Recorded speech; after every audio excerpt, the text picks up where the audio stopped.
during a recent interview, Cory Booker was asked about the Supreme Court and what he thinks is likely to happen with Trump nominating someone.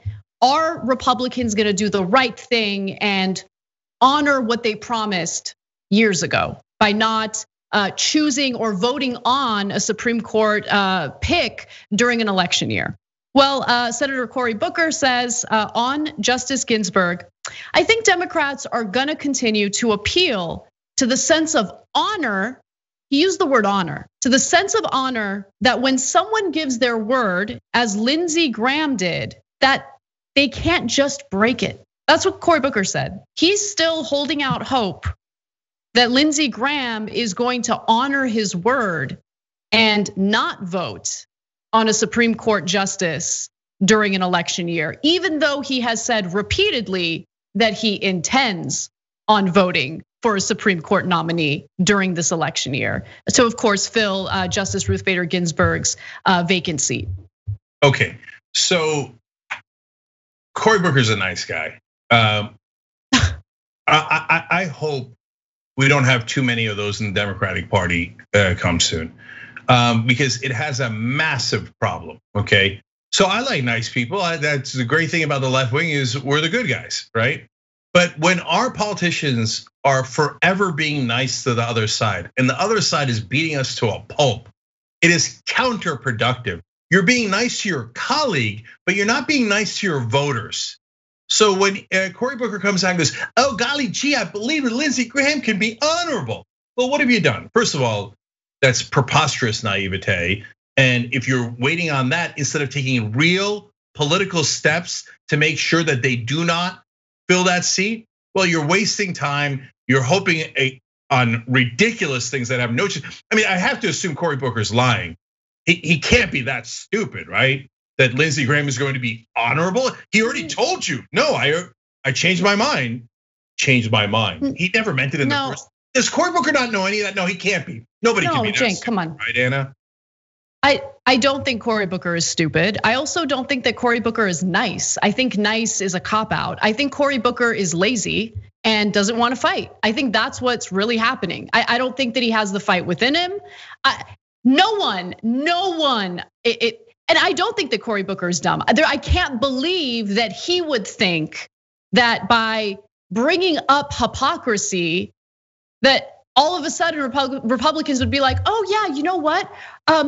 All of a sudden we don't care about power. And we want to be called, people who honor their word. We don't want to be called hypocrites. So we're going to completely brush away this opportunity to accumulate more right-wing power in this country, and instead go in the honorable direction. Cory Booker doesn't believe that. So look, I suspect that he's being lazy. I could be wrong about that, but in the very least, he is not being an effective representative, okay, for his constituents. People didn't vote him into office to just naively say that maybe if we apply pressure, Republicans can be men of their word. They're not, they never have been, they never will be. And wait, I gotta give you an update on this story because this was just reported by David Sirota.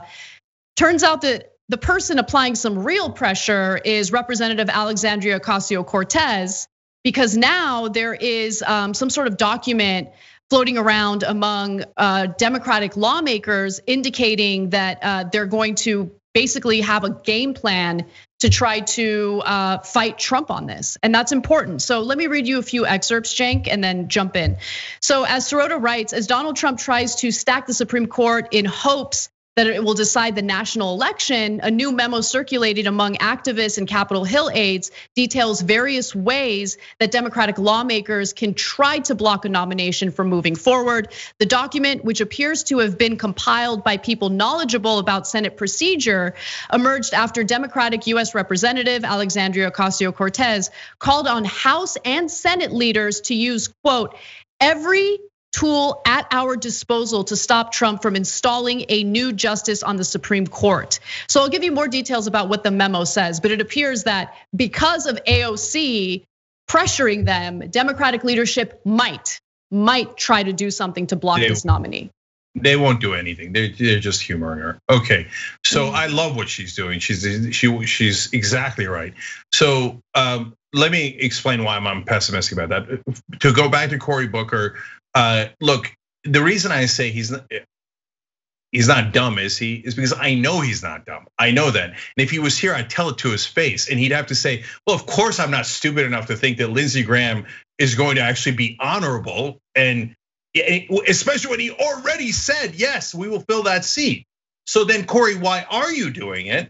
And the answer is, he thinks it's good politics to appear to be gracious and nice to the other side. That is wrong. Why is that wrong? Because it reinforces the framing of Republicans that they're honorable people. So they come out and they go, we are honorable. And this is the honorable thing to do, is to be a total hypocrite, right? They don't say hypocrite, they say change their mind because of the circumstances, et cetera. And then Democrats like Booker come out and go, now the Republicans are very honorable people, and so I'm sure they'll be honorable here. No, don't reinforce their framing when it's 100% wrong. So they just, that part of the politics they butcher. And they just don't know what they're doing at all on that. Now, but what is his motivation? To your point, Anna, they don't want to do anything. And so it isn't laziness. It's not like Cory Booker's a perfectly smart, perfectly hardworking person. And when he puts his mind to something, he can do anything. Winning that mayor race in New York was near impossible. He did it, he became a senator, et cetera. But he doesn't want to fight. And so he's not alone. Manchin came out and said, we're not doing the filibuster, taking away the filibuster, which would be the way to expand the courts if Biden wins and the Democrats win the Senate. That is leverage that they could use against the Republicans to make sure they don't fill RBGC. But Manchin comes out and just throws that leverage in the garbage, burns it on national TV. Tim Kaine did the same thing. Dianne Feinstein did the same thing. Nancy Pelosi came out and blocked another couple of ideas, including blocking the budget and the debt ceiling. So the Democrats have willingly, on purpose, given away all of their leverage.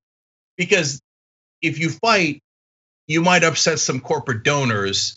And golly gee, I wouldn't want to do that. Look, your only other choices, either they're corrupt or they're stupid. But there is no justification for their actions that is legitimate. There's no way in the world that it is smart to immediately surrender. There's no way in the world that it actually serves your voters. So I don't care what they think of us. They're cowardly, they're craven. And here, go ahead, read AOC's memo, and I'll show you. I had not seen Sirota's piece that just broke, and my guess is already 75 to 100% of what she proposes has already been taken off the table by very specific Democrats. Okay, so let me read you what the memo says. And I hesitate to call it AOC's memo. AOC has been pressuring Democratic leadership to do something, but here's what the memo says.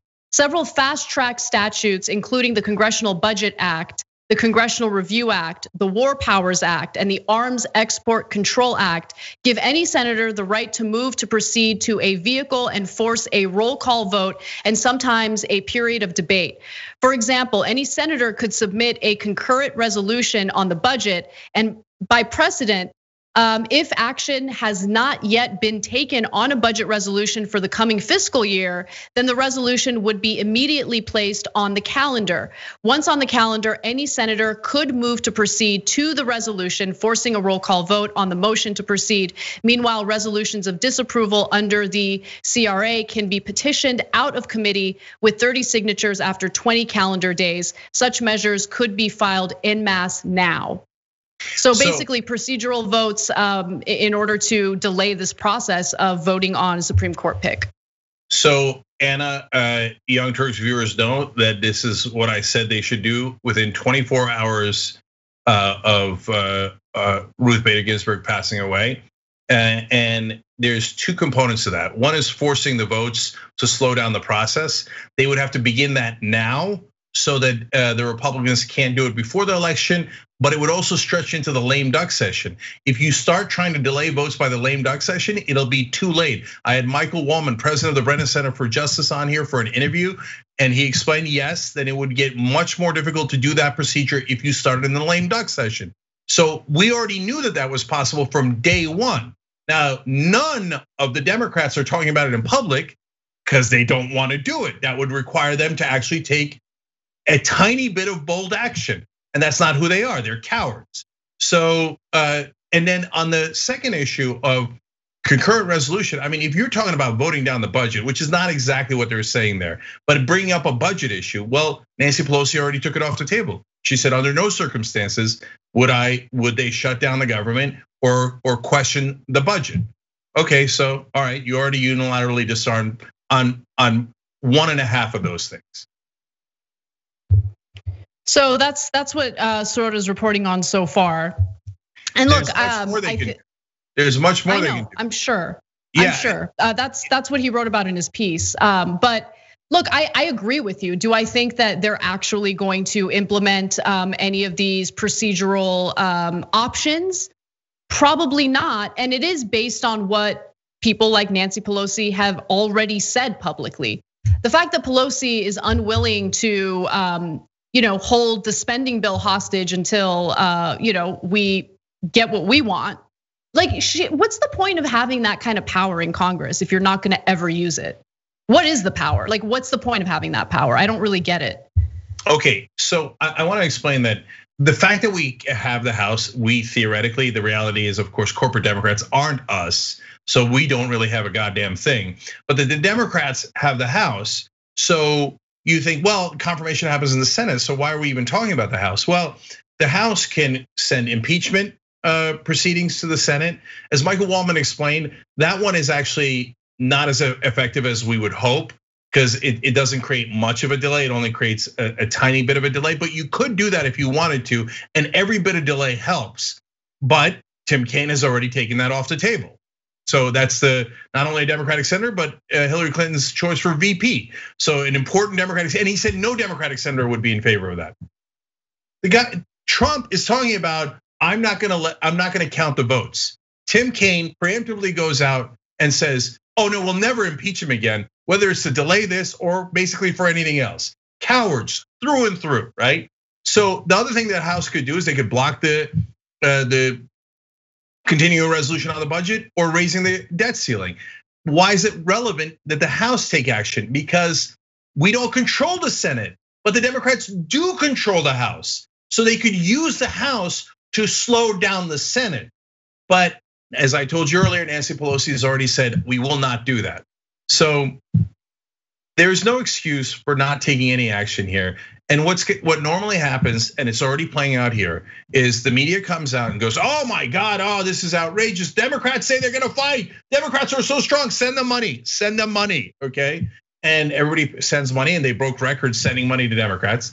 Then the next day, the Democrats come out and go, well, we're not gonna do anything. There's nothing we could do. And then the press dutifully reports, there's nothing they can do. Then we say, hey, wait a minute, there's 5 things they can do. And now, Cenk, oh, you're not legitimate. What, Brennan Center for Justice not legitimate? No, nobody's legitimate. Oh, somebody in Congress who's among the elites wrote a memo. Okay, how about that? Oh, but we're not gonna do it. Oh, so this theater goes on and on and on. So I would be shocked if Democratic leadership figured out a way to block the Republicans from taking this seat. Basically, if it gets blocked at all, it'll be not because of anything the Democrats did, but they're gonna sit there and cross their fingers that McConnell doesn't want it before the election, and that McConnell is stronger than Trump. By the way, McConnell, A, is stronger than Trump, and B, it looks like does not want it before the election because he doesn't want vulnerable Republican senators voting for something that he knows the American people hate. 7 out of 10 people are pro-choice, and he doesn't want you to get activated and vote against Republican senators because they took your rights away.